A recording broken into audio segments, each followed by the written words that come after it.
Bonjour tout le monde, je voulais vous faire une vidéo très fouillée sur la théorie de l'engagement pour vous démontrer à quel point c'est quelque chose d'important. Je me réfère notamment à cet ouvrage de Beauvois et Joule, Petit traité de manipulation à l'usage des honnêtes gens. Je le ferai peut-être, mais compte tenu du fait que mes vidéos qui concernaient la dissonance cognitive n'ont pas eu vraiment l'impact souhaité, je vais peut-être reporter ce projet. Enfin, je verrai. J'ai beaucoup de choses à faire en ce moment au niveau des recherches pour mes livres, donc je vais peut-être reporter. Mais je vais quand même vous donner quelques éléments pour vous montrer à quel point certains thérapeutes, certains coachs, je déteste ce terme, vous le savez, peuvent être dangereux puisqu'ils utilisent des techniques commerciales et ce sont des techniques de manipulation. Alors, par exemple, la théorie de l'engagement, je vais vous donner en gros quelques éléments sur cette théorie. Imaginez que vous êtes étudiant en psychologie et que vous devez participer à des expérimentations pour valider votre diplôme. Ça se passe comme ça aux États-Unis, si j'ai bien compris, du moins dans les années 80-90. Alors, on vous demande, voulez-vous participer à une expérimentation en psychologie qui ne durera pas très longtemps, elle durera simplement 30 minutes. Vous dites tout de suite, oui, tiens, c'est chouette, je vais pouvoir valider mon diplôme grâce à cette expérience. On vous précise, juste avant de raccrocher le téléphone, qu'elle a lieu à 3h30 du matin. Aïe! Vous êtes embêté puisque vous n'aimez pas vous lever tôt, et là, vous devez vraiment vous lever très tôt. Eh bien, vous n'osez pas répondre puisque le premier acte, le premier consentement que vous avez eu vous a engagé en quelque sorte et vous dites oui, je viendrai. Si on vous avait expliqué tout dans le détail depuis le début, je vous propose une expérimentation à laquelle vous devez participer, vous pouvez participer, mais je vous précise qu'elle commence à 3h30 du matin. Vous n'auriez certainement pas accepté, voyez ? Autre cas, on vous dit voyons, viens me voir, j'ai vraiment besoin que tu viennes me voir, ta compagnie me plaira, et j'ai besoin de ta présence. Parfait, vous dites oui, je serais ravi vraiment de venir te voir. Au dernier moment, la personne vous précise, ah oui, mais tu sais que j'ai un lumbago et il faudra donc que tu m'aides à déménager le lit de ma petite amie, l'horloge comptoise et une dizaine de caisses de livres. Ah, vous êtes engagé à venir, vous étiez content ou contente de venir, et là vous vous dites mince.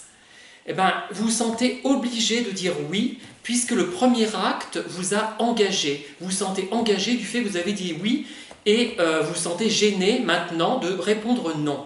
Alors que si elle vous avait tout expliqué, cette personne, peut-être que vous auriez dit vous aurez peut-être menti d'ailleurs, vous avez dit j'ai autre chose à faire ce jour-là, peut-être, je ne peux pas, excuse-moi, ça sera pour une autre fois. Enfin bon, voilà, on pourrait multiplier les exemples à l'infini. Il y a d'autres techniques comme ça. Au téléphone, il y a des gens qui vous appellent aussi pour vous offrir gratuitement, comme si un cadeau n'était pas gratuit, je sais pas moi, une chaîne hi-fi, mais vous apprenez que cette chaîne hi-fi déjà est toute petite et toute moche et que c'est pas vraiment une chaîne hi-fi, enfin elle est vraiment rudimentaire, c'est vraiment le bas de gamme, et vous la prenez ensuite, et en plus vous êtes obligé d'acheter 3 canapés. Enfin, j'exagère un peu, mais c'est à peu près ça, voilà. Alors, il y a sur l'internet, on va dire, des thérapeutes, des coachs qui utilisent la même technique. Méfiez-vous de ces gens-là quand même. Alors, ils vous disent, vous pouvez m'appeler, c'est gratuit.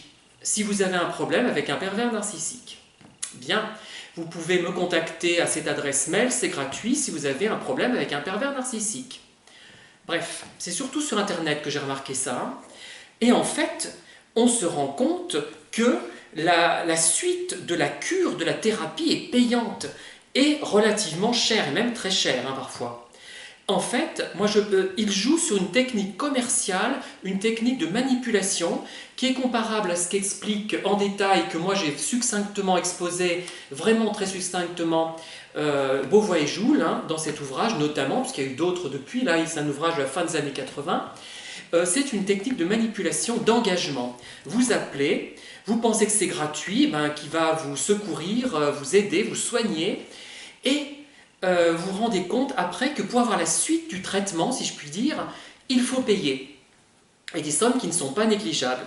Eh bien, je reste persuadé que la plupart des gens continuent, puisque le premier acte gratuit, le premier acte les a engagés en quelque sorte, et ils n'osent pas arrêter pour différentes raisons.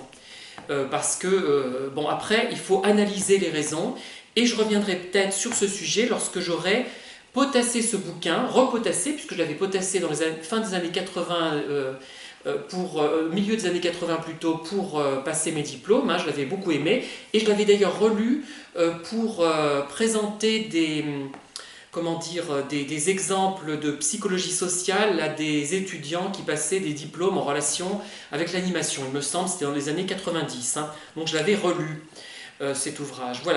Voilà, donc méfiez-vous des coachs et des thérapeutes, psychologues ou autres manipulateurs qui utilisent des techniques commerciales de manipulation pour que vous tombiez dans leur filet. Bon, après, ils peuvent vous proposer quelque chose d'intéressant quand même, ça ne veut pas dire qu'ils sont nuls pour autant, mais je trouve que ce n'est pas honnête de ne pas afficher directement tout. Il faudrait par exemple expliquer, première séance gratuite au téléphone, et ensuite ça sera payant, mais le dire en amont, il faut expliquer en amont. C'est une sorte de manipulation honnête, entre guillemets, mais je trouve que c'est très malhonnête, moi, et que ce n'est pas sain de commencer une thérapie avec un soignant, un thérapeute qui utilise la manipulation. Vous allez rétorquer que dans le contexte actuel, avec la multiplicité des soignants, des thérapeutes, des coachs, des psychologues, des psychanalystes, etc., il faut bien émerger. Mais peut-être peut-on émerger de manière plus honnête. Voilà. Merci de m'avoir écouté en tout cas, et à bientôt pour des vidéos qui détailleront plus spécifiquement peut-être ce phénomène, entre autres choses. Merci et à bientôt.